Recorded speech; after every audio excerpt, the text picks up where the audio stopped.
Madika, and thank you for joining us for the midday edition of NBT World Brief right here on NBT and NBT World. You're with me, Tra Thirakausan. The Royal Thai Army has reported continued clashes along the Thai-Cambodian border, condemning Cambodia for initiating attacks and violating Thailand's sovereignty. The Royal Thai Army states that armed clashes continue today for the third consecutive day along multiple points of the Thai-Cambodian border, claiming that Cambodian forces again initiated fire, including the use of BM-21 rockets. Military engagements began before dawn in several areas. Prawihan, Pumakhur, Grid 600, Village 12, Ban Pum Saron, Chong An Ma, Chong Bok, ปราสาทตาควายปราสาทตาเมืองทมช่องปลดต่าง and ช่องระอี The 2nd Army Region says it was required to respond under rules of engagement to neutralize threats and protect the lives and property of border residents, reaffirming its full commitment to defending Thailand's sovereignty. Meanwhile, the Royal Thai Army condemns Cambodia's cross-border use of weapons, which has caused damage to Thai civilian property. The latest incident occurred very early this morning at 1 a.m. when the Burapha Task Force reported that Cambodia artillery shells landed on 2 civilian homes in Village 5 of Ban Khok Thahan, Thapsadet Sub-District, Sa Kaeo Province. No injuries were reported. Thailand calls the attack a grave violation of sovereignty and humanitarian principles and vows to take necessary and proportionate measures to protect national security. Prime Minister Anutin Charnvirakul has instructed governors in 7 border provinces to accelerate evacuations and ensure the highest level of care for residents fleeing intensified clashes along the Thai-Cambodian border. The Prime Minister held a video conference with governors of 7 border provinces, directing them to move residents to safe zones and provide full support at temporary shelters under the Back Area Protection Plan.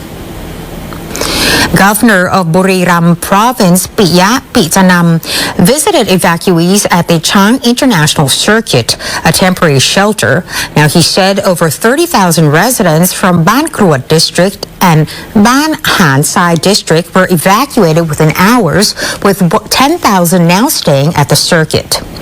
He urged those still in danger zones to evacuate immediately. Medical teams and officers from the Ministry of Social Development and Human Security are assisting and registering evacuees for state relief. In Trat Province, Governor Piriya Chantadilok met evacuees from 4 sub-districts, Thakum, Chamrak, Takang, and Lamklat. Trat has ordered evacuations in Borai District, Klong Yai Sub-District, and 4 sub-districts of Mueang Trat District, prioritizing vulnerable groups first. Meanwhile, Sa Kaeo Province instructed residents in Ta Praya, Kok Sung, Aranya Pratet, and Klong Ha districts to move to temporary shelters. Provincial health authorities suspended inpatient and outpatient services of hospitals in these 4 districts, while keeping emergency services open 24 hours. The Ministry of Foreign Affairs convened a briefing for foreign diplomats presenting the latest assessment of the Thai-Cambodian border situation following Cambodia's cross-border attacks. The Ministry of Foreign Affairs invited ambassadors, chargé d'affaires, and representatives from 58 countries, 1 organization, and 2 international organizations to receive an official briefing on the Thai-Cambodian border situation after Cambodia launched attacks on Thailand. Foreign Minister Siyasak Phongket Kao, together with Assistant Minister of Foreign Affairs Wichawat Isra Phakdi and Permanent Secretary for Foreign Affairs Eksiri Pintaruchi outlined the event, stating that Cambodia initiated the firing and military clashes. The briefing emphasized that recent developments reflect repeated patterns by Cambodia, provoking Thailand first and then denying responsibility, including various forms of provocation, such as laying landmines. Despite Cambodia's public messaging about peace and restraint, Thai officials said the reality shows continued provocation and aggression.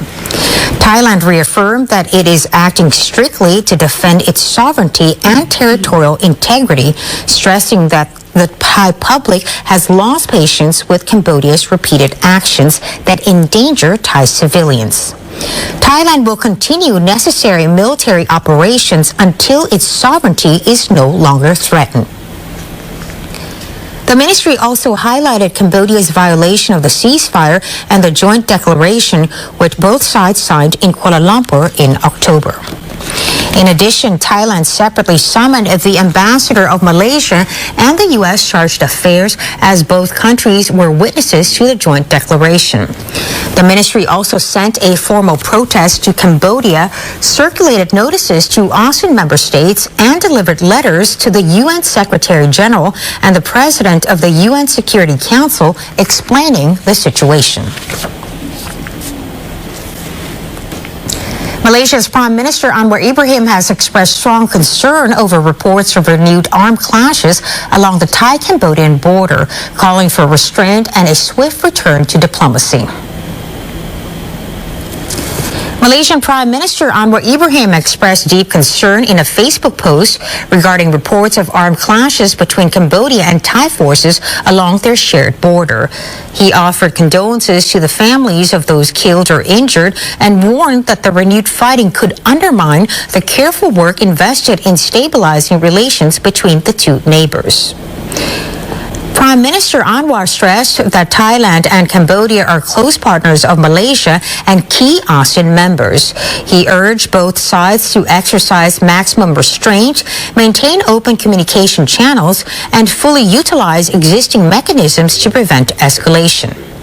Malaysia stands ready to support efforts that can restore calm and avert further incidents. He emphasized that the region cannot afford for long-standing disputes to slip into cycles of confrontation. The immediate priority is to halt the fighting, protect civilians, and return to a diplomatic path grounded in international law and the spirit of neighborliness central to ASEAN. Thailand's leading industry body says current border tensions with Cambodia will not further reduce trade, as border checkpoints have already been closed since July. Chairman of the Federation of Thai Industries, or FTI, Kriengkrai Thiendukun, believes that the renewed tensions along the Thai-Cambodian border have not further affected border trade, as Thailand already closed all trade checkpoints in July, reducing trade growth to 0.5%. However, the renewed violence affects border provinces where evacuations and business closures are increasing economic strain. Damage assessments are still underway, but are expected to be less severe than the southern floods. On southern floods, FTI urged urgent restoration of over 700 affected factories, estimating damage at 25 billion baht, and requested soft loans and faster BOI procedures. And that wraps up our midday edition of NBT World Brief. Stay updated with the latest situation along the Thai-Cambodian border and other developments right here on NBT and NBT World. And for more stories, simply scan the QR code on your screen to access our full coverage across all media platforms. Until next time, Sawasdee ka.